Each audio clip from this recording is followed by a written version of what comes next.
नचिकेतसे च पराञ्चिखानि व्यतृणत्स्वयम्भू तस्मात् परां पश्यति नान्तरात्मन् कश्चिद्धीरप्रत्यगात्मानमैक्षत आवृत्तचक्षुरमृतत्वमिच्छन् पराञ्चिखानि व्यतृणत्स्वयम्भू तस्मात् परां पश्यति नान्तरात्मन् कश्चिद्धीरप्रत्यगात्मानमैक्षत आवृत्तचक्षु अमृतत्वमिच्छन्।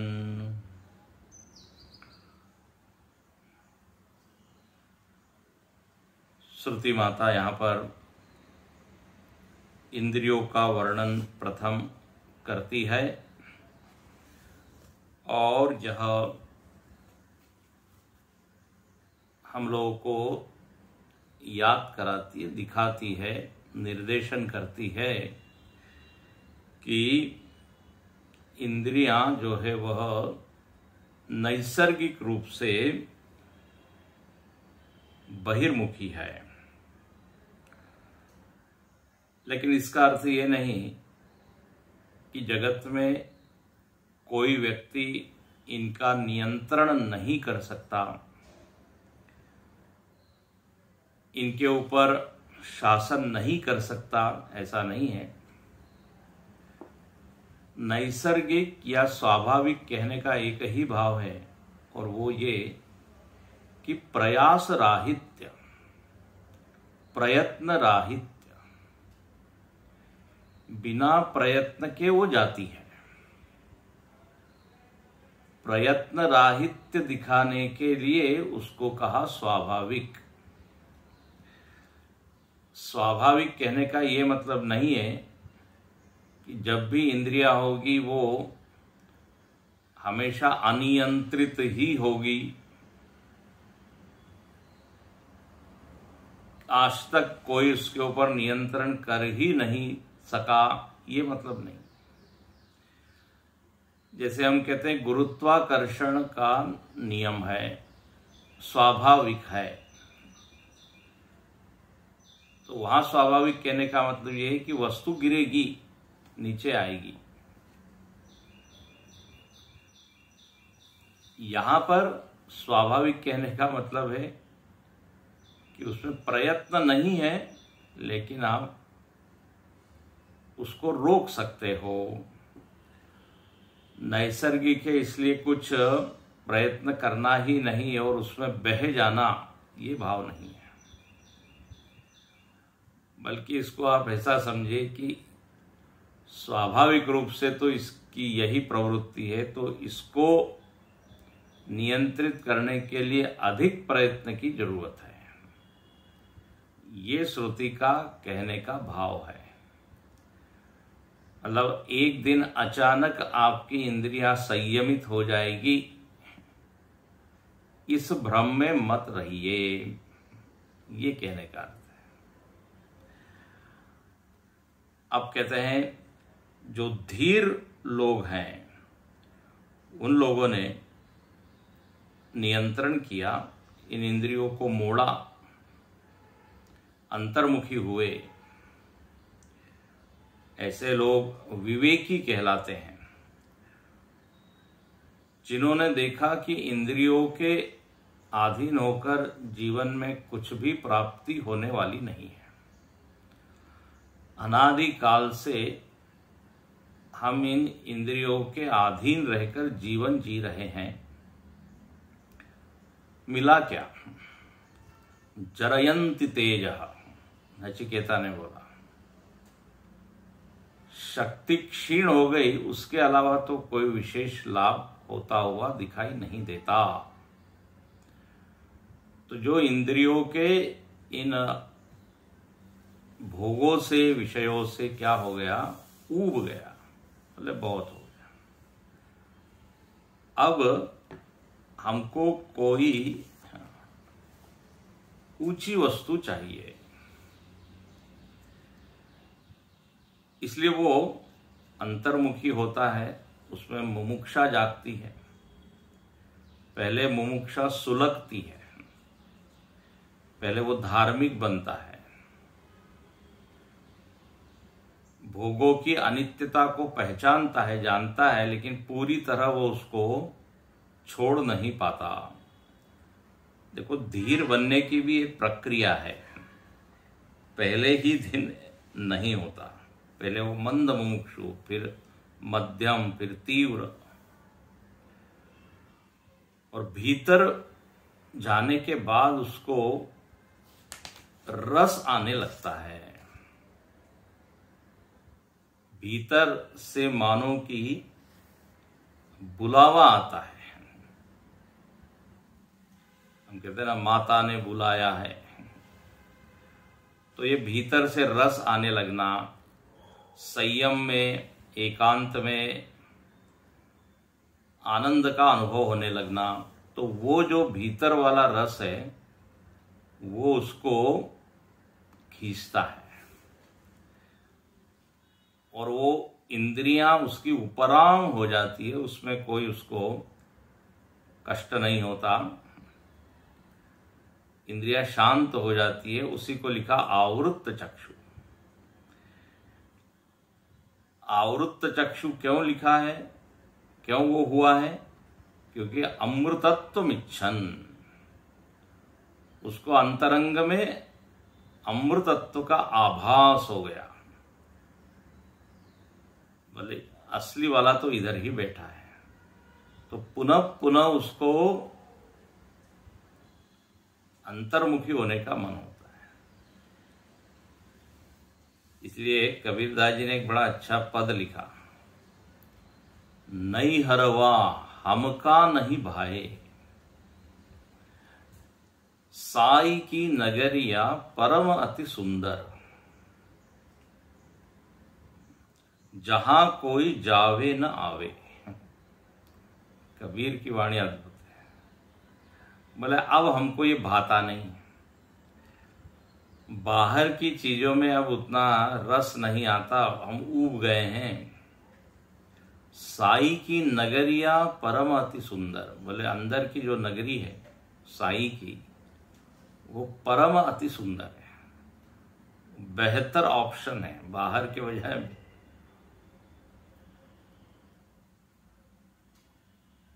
तो बोले हमको वहीं रहने का मन होता है।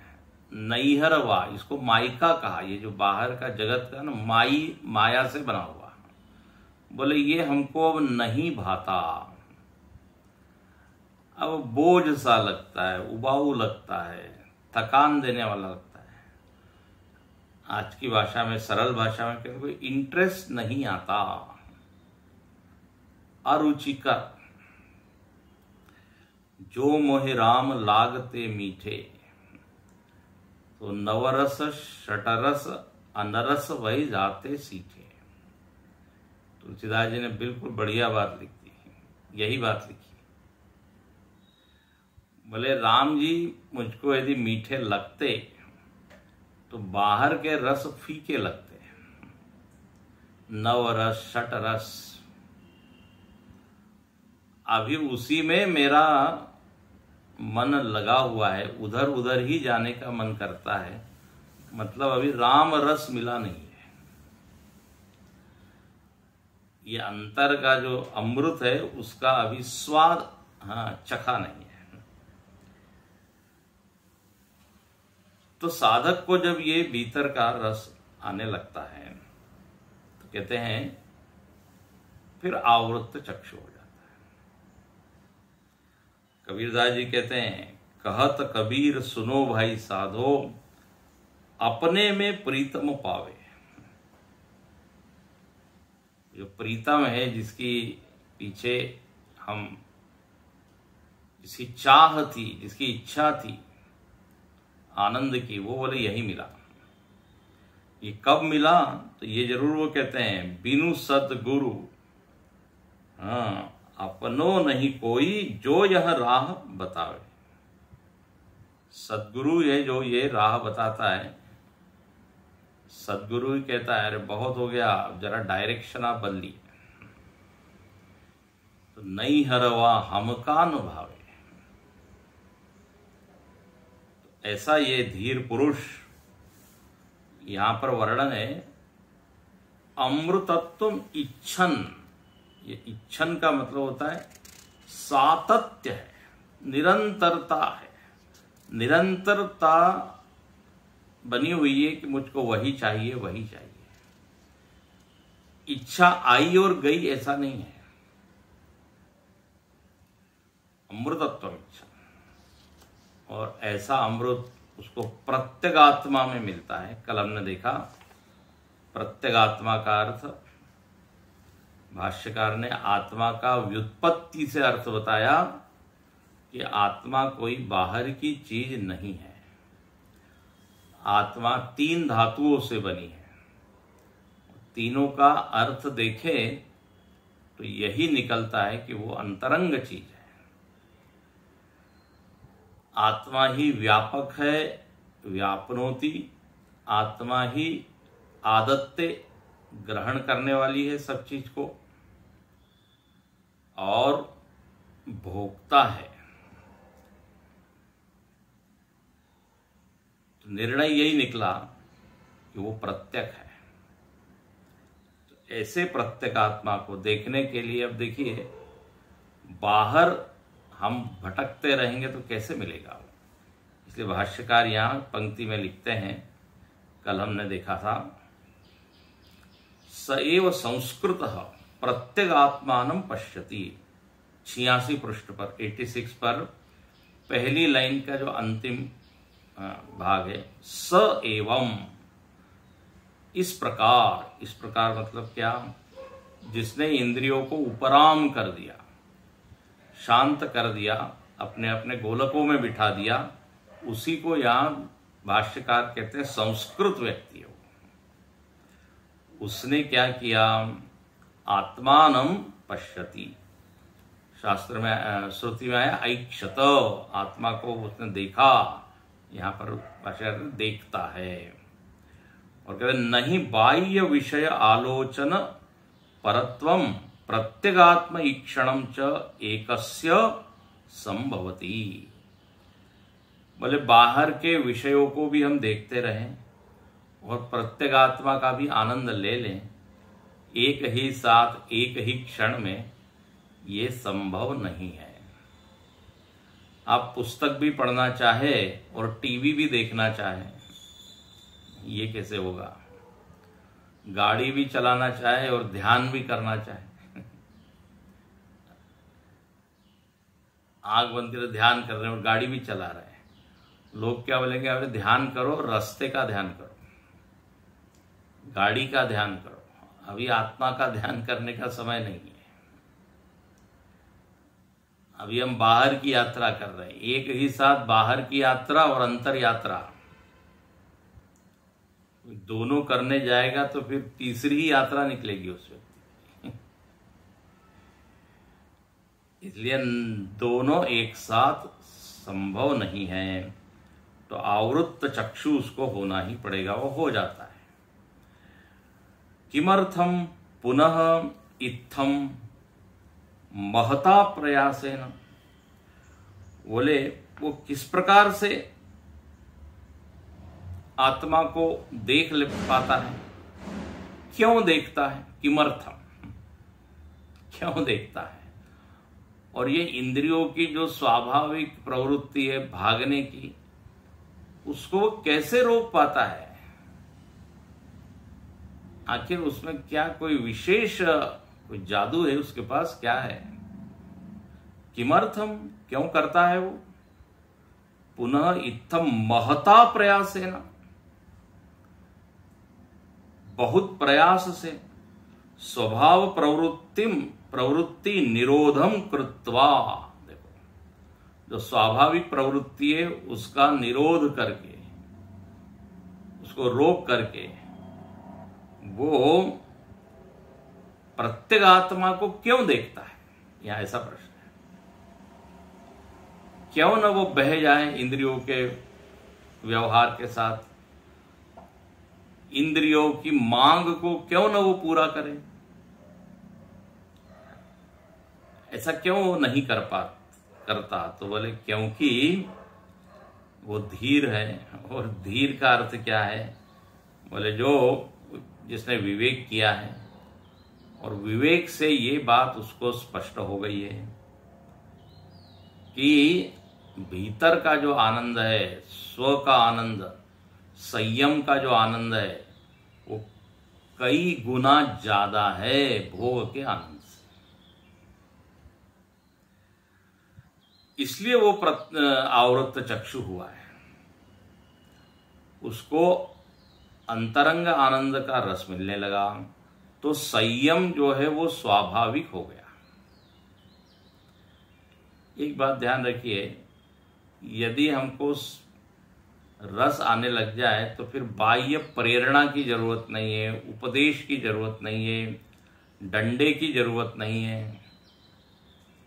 ध्यानाभ्यासी को यदि ध्यान का रस आने लग जाए तो किसी के आदेश की थोड़ी वो प्रतीक्षा करेगा कि जब आदेश देंगे तब हम ध्यान के लिए बैठेंगे। किसी को स्वाध्याय में मजा आने लगा, खुद से ही वो पुस्तक उठाएगा, पढ़ने लगेगा। पूजा में रस आने लग जाए, यही भीतरी बुलावा इसी को कहते हैं, आवाहन। भगवान अंतरंग बैठे हैं, कहते हैं अरे इधर आओ। गीता में भगवान उसी को कहते हैं सर्वधर्मान परित्यज्य मामेकम शरणम व्रज। बोले आपके पास आएंगे तो क्या मिलेगा? अरे बोले बहुत चीजें मिलेगी। एक तो पाप के कारण जो परेशान हो तुम, वो सब धुल जाएंगे, और अनेक चीजों में जो फंसे हुए हो, अटके हुए हो, धसे हुए हो, मोक्षयिष्यामि। देखो आवाहन है, बिल्कुल साफ साफ आमंत्रण है। तो साधक को भी लगता है भीतर परमात्मा हमको बुला रहा है। देखो यदि आनंद न आए तो ये मार्ग ऐसा है, जबरदस्ती का तो बिल्कुल है नहीं। शुरुआत में थोड़ी सी जबरदस्ती हो जाती है, लेकिन वो आगे बढ़ता चला जाए, इसके लिए तो अंतःप्रेरणा ही जो है काम करती है। कितनी देर तक वो गुरु जो है वो आपको आदेश देते रहेगा। गुरुदेव कहते थे I am not a mule गुरु, कि मेरे पीठ पर तुम बैठे रहो, बी इंडिपेंडेंट, ऐसा कहते थे। मार्ग बता दिया, बोले अब आप खूब चलो। तो भगवान ही मानो की मदद करते हैं। तो संयम जो है वो क्या होने लगता है, सहज सिद्ध हो जाता है। संयम का परिणाम एक बार हमको ज्ञात हो जाए, अनुभव में आ जाए, तो फिर उसके लिए कोई मोटिवेशनल स्पीच सुनने की जरूरत नहीं है। हाँ, और जब तक भाषण न सुनेंगे तब तक हम नहीं अपने को रोक पाते। भगवान शंकर का वर्णन है, पार्वती जी प्रश्न पूछ रही है, भगवान शंकर ध्यान कर रहे हैं आग में, उनका मन ही नहीं होता बाहर निकलने का। पुनि मन बाहिर कीन, मगन ध्यान रस दंड जुग। ठीक है, अब बताते हैं। ध्यान जनित सुख पावा, ऐसा आता है। भगवान सामने खड़े हैं, सुतीक्ष्ण जी के, उनको बुला रहे हैं, लेकिन वो अंतरंग में इतना उनको मजा आ गया, आंख खोलती नहीं। भगवान ने अपनी छवि जो है वो वहां से हटा ली, तब एकदम उन्होंने आंख खोली।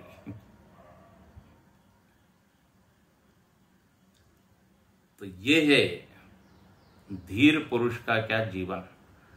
तो कहते धीरम प्रत्यगात्मानं पश्यति।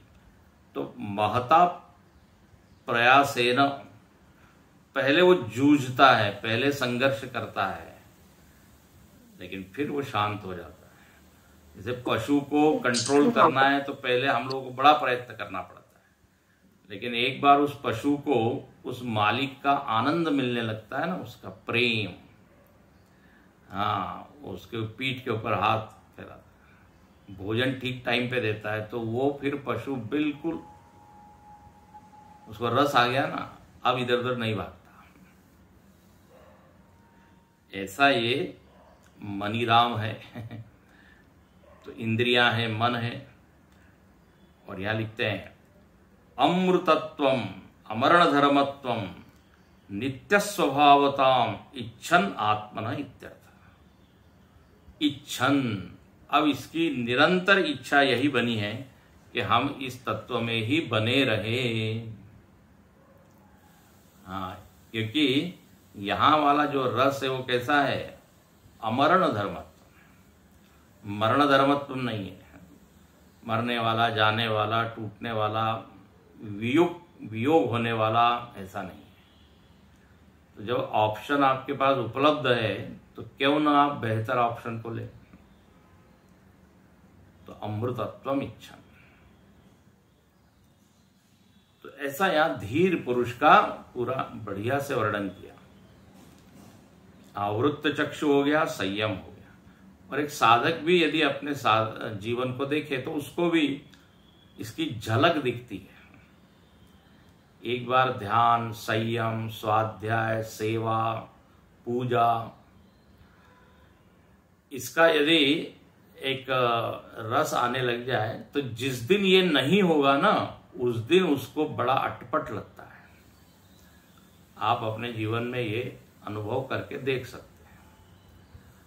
साधक की जो दिनचर्या है वो कसी हुई होती है। ध्यान करना, पूजा करना, इतनी देर बैठना ही, हाँ, दुनिया से निवृत्त होकर कुछ श्लोक याद करना, कुछ मंत्रों का उच्चारण करना, गीता का कोई अध्याय पढ़ना, कोई स्वाध्याय करना, कोई ग्रंथ का। हमारे गोस्वामी जी कहते रहे, जैसे कोई पेपर निकलता है, न्यूज पेपर, तो उसमें कुछ स्थायी स्तंभ होते हैं, वो कॉलम रोज आते हैं, एडिटोरियल वगैरह। आज के समाचार में एक कॉलम होता है, तुरंत लोग उसको देखते हैं। ऐसे अपने दिनचर्या में स्थायी स्तंभ होना चाहिए। ये तो होना ही है, ये तो करना ही है। और एक बार उसकी आदत पड़ जाती है, यदि एक दिन वो नहीं होवे, आप देखिए सायंकाल में आपको बड़ा ही विचित्र लगेगा, बोले आज का दिन बेकार चला गया। जो नित्य करता है वही, उसी को ये अनुभव होगा। बोले एक दिन हमने लूज छोड़ दिया, कुछ कर ही नहीं रहे, न पूजा कर रहे, न ध्यान, न स्वाध्याय, न कोई श्रवण। तो ऐसा नहीं कि उस दिन बड़ा अच्छा लगा, बोले आज अब छूटे सबसे, रिलैक्स हो गया, ऐसा नहीं अनुभव है, बल्कि उसको लगता है अरे अरे अरे एक दिन हमारा व्यर्थ चला गया। रामकृष्ण परमहंस कहते थे, बोले आज का दिन भी चला गया, माता का दर्शन नहीं हुआ। रोते थे वो, ऐसा कहते, इतनी तड़प। तो ये अमृत की यदि अनुभूति हो जाए, थोड़ी झलक मिल जाए, तो फिर ये सारी साधना में प्रयत्न नहीं लगता, बल्कि फिर बहिर्मुखी होने में बहुत बोझ लगता है उसको। लोगों से बातें करना, दुनिया की चर्चा करना, उसको बड़ा ही ऐसा लगता है कहाँ फंस गए, ऐसा होता है। तो आओ, अमृतम अमरण धर्मत्वम नित्य स्वभावत्व, वो कहता है ये नित्य है ना, नित्य आनंद रूप है। तो ऐसे इसकी वो इच्छा करता रहता है निरंतर, और इच्छा में यदि निरंतरता रहे तो फिर स्वाभाविक ये साधना में भी निरंतरता बनी रहती। ये जो मूडी लोग होते हैं, मूडी एकदम झटका आता है, निरंतरता नहीं रहती। एक दिन इच्छा है, फिर 10 दिन हरिओम। इच्छा भी कहती है अरे कहाँ चले गए। तो यह शत्रु प्रत्यय है। संस्कृत में कंटिन्यूअस टेंस के लिए पठन, गच्छन, स्वपन आता है ना, जैसे इच्छन, और चाहिए, और ऐसा वो चाहकर, उसकी अभी एक ही याचना है, वो आवृत्त चक्षु होता है। अब अगले मंत्र में ऐसे लोगों का वर्णन है जो ठीक विपरीत है, और फिर वापस धीर व्यक्ति का वर्णन है। लेकिन अब थोड़ी सी कठोर भाषा में श्रुति माता कहती है कि जो लोग बहिर्मुखी ही बने हुए हैं उनकी क्या स्थिति है, उनके जीवन में क्या परिणाम है। दोनों का वर्णन करते हैं, जो बहिर्मुखी है और दूसरे जो धीर हो गए हैं, फिर से वर्णन है। लेकिन थोड़ी कठोर एक शब्द डाला है यहाँ पे, जो बिल्कुल मटेरियलिस्टिक लोग हैं उनको अच्छा नहीं लगेगा। जो भौतिकवादी लोग हैं उनको कहते हैं ये बताइए, हमारा अपमान कर रही है श्रुति। बोले क्या बोली है श्रुति, सुनिए। पराच कामान अनुयन्ति बाला ते मृत्योर्यन्ति विततस्य पाशम अथ धीरामृतत्वं विदित्वा ध्रुवम् अध्रुवेष्विह न प्रार्थयन्ते। पराच कामान अनुयन्ति बाला ते मृत्योर्यन्ते विततस्य पाशम अथ धीरा अमृतत्वं विदित्वा ध्रुवम् अध्रुवेष्विह न प्रार्थयन्ते। बोले पराचह बालाः, ये जो लोग पराच है, पराच का अर्थ होता है बहिर्मुखी। पहले शब्द आया था परांची, इंद्रियों के लिए आया था। अब बोले जो इन इंद्रियों के अधीन जीवन जी रहा है, पराच उनको कह दिया, बहुवचन है पराच। बोले ये जो बहिर्मुखी लोग हैं कैसे हैं, ये बाला, हाँ बच्चे हैं। अब बताइए, बच्चे बोल दिया उनको, बाल बुद्धि। और कामान अनुयंती, ये कामनाओं के पीछे ही जो है भागते रहते हैं, कामनाओं के कारण इनमें दौड़ भाग लगी रहती है। और मिलता क्या है अंततः, मृत्योर्यंती विततस्य पाशम, मृत्यु के पाश में ये फंसे हुए रहते हैं। मृत्यु का पाश विस्तृत है, विततस्य। इनकी उपलब्धि क्या है, जवान होना, बूढ़े होना, मर जाना, फिर मरना, फिर मरना, फिर मरना। इससे ज्यादा कोई अचीवमेंट नहीं है। और धीर लोगों की कहानी क्या है, बोले वो बिल्कुल अलग है। अथ धीरा, किंतु, अथ का अर्थ है किंतु, परंतु। धीर लोग कैसे हैं, अमृतत्वं विदित्वा, वो तो जान लेते हैं कि ये सब विषय मृत मृत मृत है। तो वो मृत्यु के पंजे से छूट के अमृतत्व को प्राप्त करके नित्य आनंद का अनुभव करते हैं। और जो अध्रुव चीज है उसकी बिल्कुल भी इच्छा नहीं करते। बहुत जबरदस्त है। ध्रुवम अध्रुवेशु इह न प्रार्थयन्ते, आखिरी वाक्य, न प्रार्थयन्ते, न याचन्ते, न इच्छन्ति। जो चीज मरने वाली है उसको लेके क्या करेंगे, तो अध्रुव की इच्छा नहीं करते, ध्रुव की ही इच्छा करते हैं। बोले बस हम इसी में बने रहें, इसी में हमारी निष्ठा दिन पर दिन बनती रहे, बढ़ती रहे। ये तो धीर लोगों की इच्छा है। और इसके ठीक विपरीत पराचह, भाष्यकार बहुत ही सुंदर यहाँ पराच शब्द की व्याख्या 3 लाइन में करते हैं। कहते हैं यत् तावत् स्वाभाविकम पराग एव अनात्म दर्शनम। ये जो बहिर्मुखी लोग हैं, इनके लिए एक शब्द दिया, ये इनका जीवन क्या है? अनात्म दर्शन। बड़ा अच्छा शब्द है। विषय दर्शन के बजाय एक शब्द दिया क्या? अनात्म दर्शन।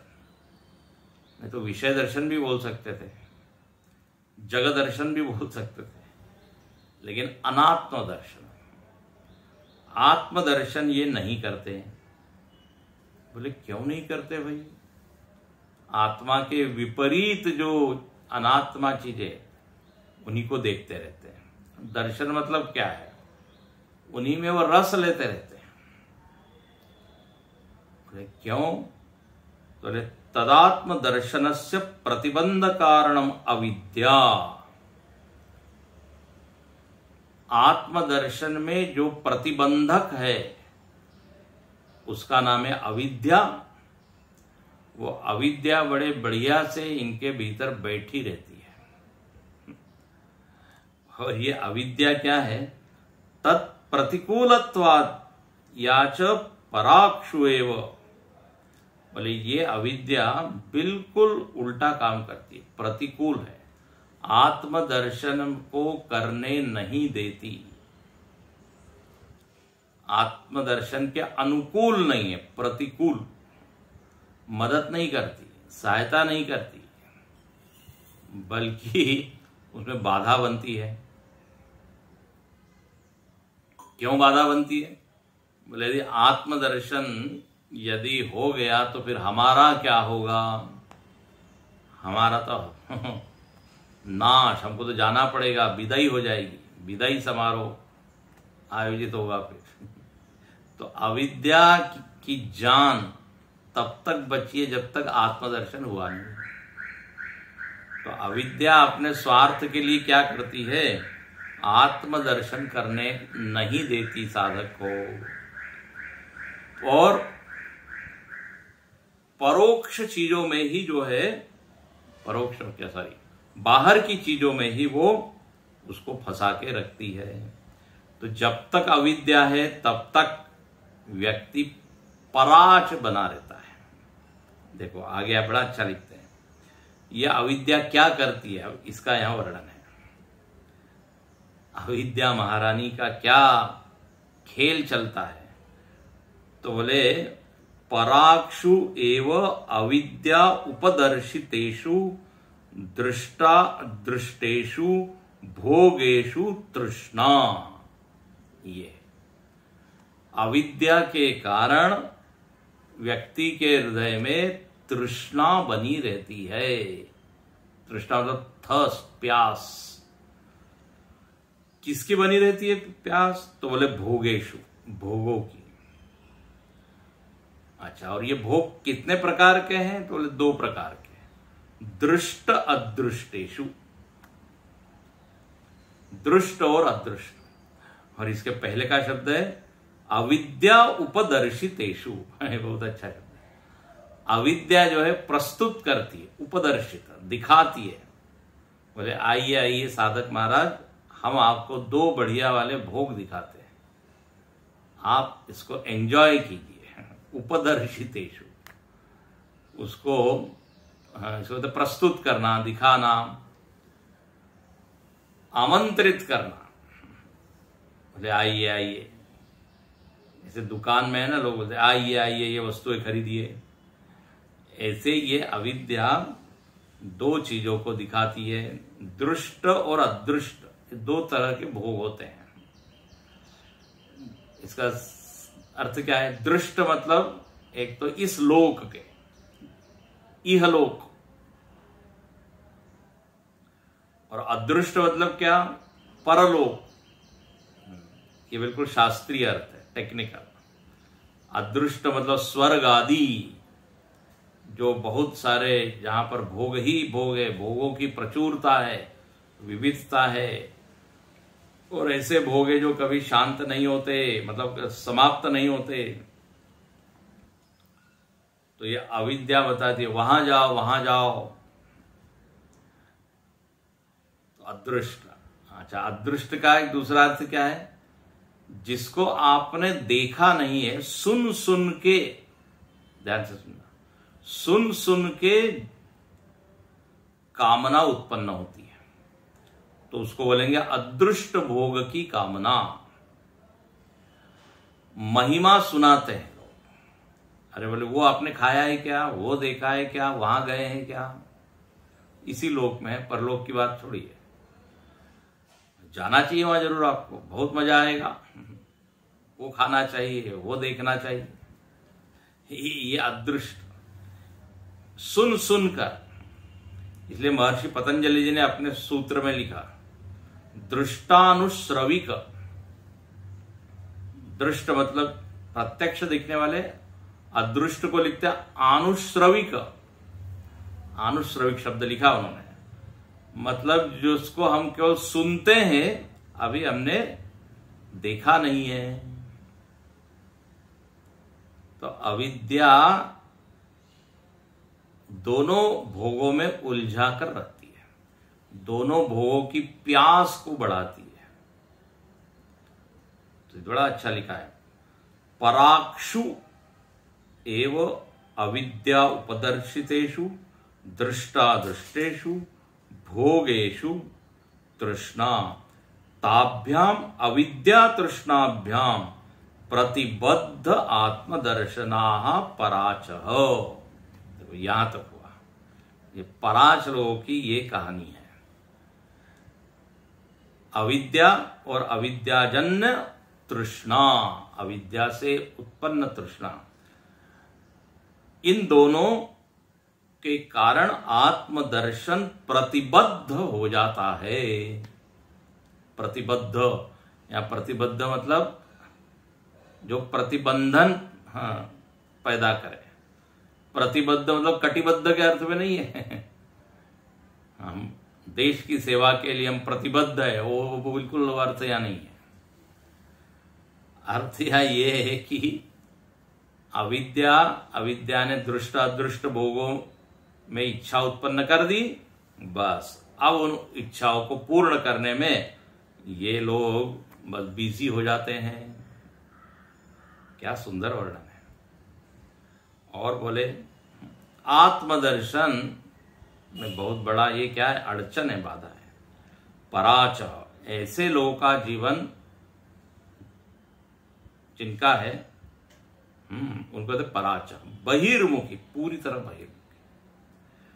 इसलिए आगे तुरंत लिख दिया, पराच बहिर्गतान एव कामान काम्य विषयान अनुयंती।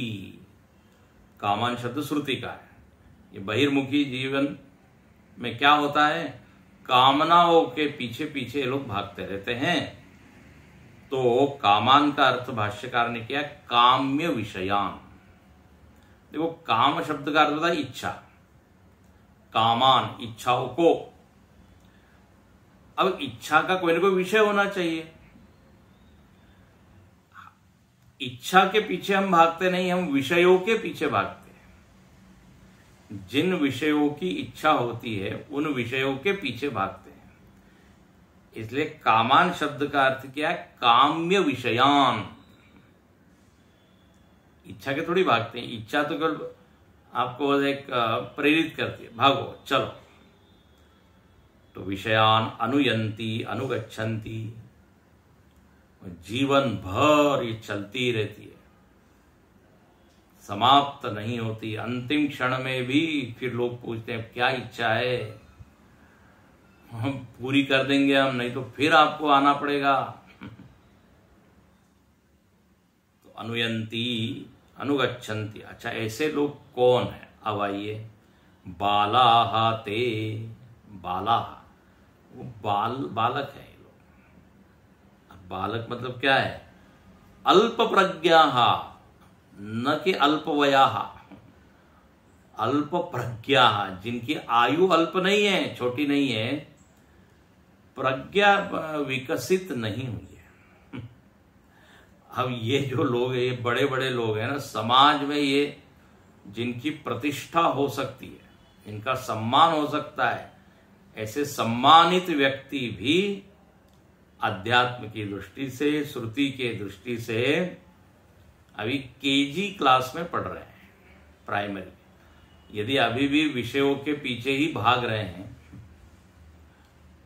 तो फिर वो चाहे बड़ा इंडस्ट्रियलिस्ट ही क्यों न हो, बिजनेसमैन क्यों न हो, मंत्री, प्रधानमंत्री, राष्ट्रपति ही क्यों न हो, हाँ, कोई बड़ा खिलाड़ी, संगीतज्ञ, कलाकार कोई भी न हो, कोई भी, पूरी दुनिया के बड़े बड़े लोग आ गए, सेलिब्रिटी सब आ गए।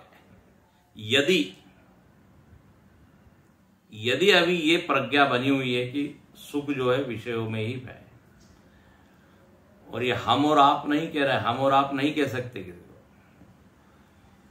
हम और आप कहने जाएंगे तो ऐसी मार पड़ेगी, श्रुति कह रही है। बाला हमारा अपमान कर रहे हैं, बच्चा कह रहे हो हमको। जानते हैं कितने पुरस्कार हमको मिल चुके हैं। तो इसलिए पहले भी आया ना, अविद्यायाम अंतरे वर्तमाना स्वयं धीरा पंडितम मन्यमाना। उनको लगता है बड़े पंडित है, बुद्धिमान, लेकिन श्रुति की नजर में अभी बोले आप काफी आगे चलना है, आपको काफी विकास करना है। अल्प प्रज्ञा, तो श्रुति का साफ मत है कि आपकी आयु भले ही बड़ी हो जाए, दुनिया के बड़ी बड़ी चीजें क्यों न प्राप्त कर लें, लेकिन आत्मदर्शन के बिना मैच्योरिटी नहीं आएगी, परिपक्वता। ये बालाह शब्द गीता में भी आता है। बालाह प्रवदंती न पंडिताः, ऐसा आता है। तो बोले अब चूंकि ये बालक हैं, ये अभी तक ये समझ ही नहीं पाए हैं कि विषयों में विषय कितने घातक हैं। आत्म तत्व की महिमा ही नहीं समझ पाए, इसलिए बच्चे हैं और कुछ। व्यवहार के दृष्टि से बड़े परिपक्व हैं, बहुत सावधान हैं। बाह्य जगत की दृष्टि से हम देखते हैं बहुत लोग एकदम बड़े होशियार होते हैं। क्या खरीदना है, कौन से मार्केट में क्या है, सब चीज, किसके साथ कैसा व्यवहार करना है, व्यवहार कुशलाः थे। लेकिन आत्मदर्शन के क्षेत्र में कमजोर है। इसलिए श्रुति कहती है अल्प प्रज्ञा ते। अच्छा, अब चूंकि इनकी प्रज्ञा अल्प है, इनकी समझ गलत है, इसलिए क्या हो रहा है, तेन कारणेन मृत्योः, श्रुति कहती है मृत्यो यन्ति विततस्य पाशम। भाष्य उसी पर भाष्य करते हैं। तेन कारणेन मृत्योः अविद्या काम कर्म समुदायस्य यन्ति गच्छन्ति। ये बोले अल्प प्रज्ञा होने का परिणाम क्या है, what is their achievement, final result क्या होता है, मृत्यु को ही प्राप्त होते रहते हैं। और यह मृत्यु की परिभाषा दी है, अंडरलाइन कर सकते हैं। भाष्यकार ये हमेशा बोलते हैं मृत्यु मतलब क्या, अविद्या काम कर्म, बस ये मृत्यु है। अविद्या के कारण कामनाएं आती रहेगी, कामना के कारण कर्म होता रहेगा, कर्म के कारण शरीर मिलता रहेगा, और फिर शरीर मिलेगा तो फिर मरेगा भी, बस यही चलते रहेगा। इसको कहते हैं मृत्यु, अनर्थ परंपरा। तो अविद्या काम कर्म समुदाय से यन्ति गच्छन्ति, इसी में वो उलझा रहता है, जाते रहता है। बोले यही मृत्यु ने मानव की क्या किया हुआ है, अपना फंदा फैलाया हुआ है। विततस्य पाशम, विततस्य का अर्थ क्या, विस्तीर्णस्य सर्वतः व्याप्तस्य पाशम। विततस्य का अर्थ विस्तीर्ण। मृत्यु का फंदा ऐसा है कोई इससे बच नहीं पाता, विस्तार है। और इसमें सब जो है फंस जाते हैं। पाशम, पाशम मतलब क्या करते हैं, पाश्यन्ते बध्यन्ते, बंधन्ते, बद्ध, ते पच्यन्ति नरक निगूढ़ा आत्मविहीना, भज गोविंदम में शंकराचार्य जी लिखते।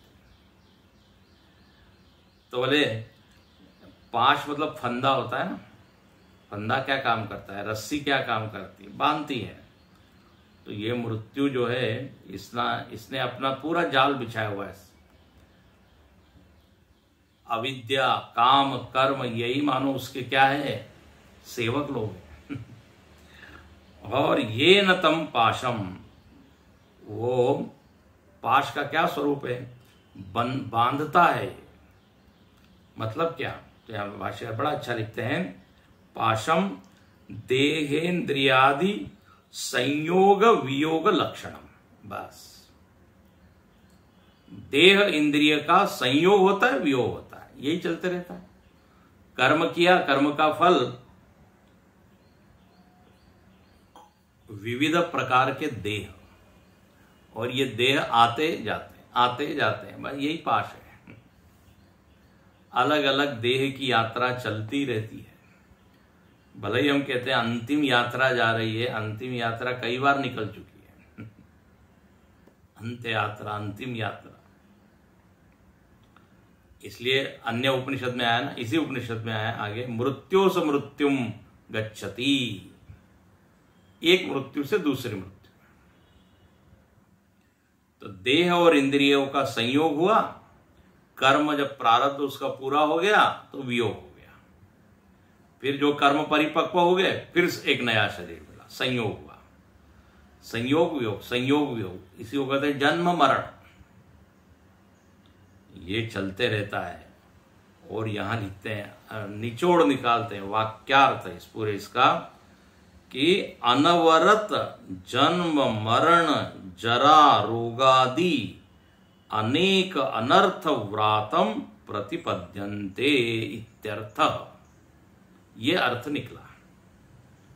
ये जो दो लाइन है इसका अर्थ क्या निकला, अनवरत जन्म मरण, जन्म मृत्यु जरा व्याधि, बस ये जो गीता में लिखा ये चलते रहता है। अनवरत मतलब इसका कोई फुल स्टॉप ही नहीं है। और अनर्थ व्रातम, अनर्थ का जो समूह है, ये अनर्थ है। जन्म इटसेल्फ फिर शुरू हो गया अनर्थ का। गर्भावस्था में ही कहते हैं उसको बड़ा दुख होता है, कष्ट होता है। फिर जन्म के बाद वो छोटे बच्चे को कितने कष्ट है, शिशु को। भागवत में सब वर्णन है, सारे ग्रंथों में वर्णन है।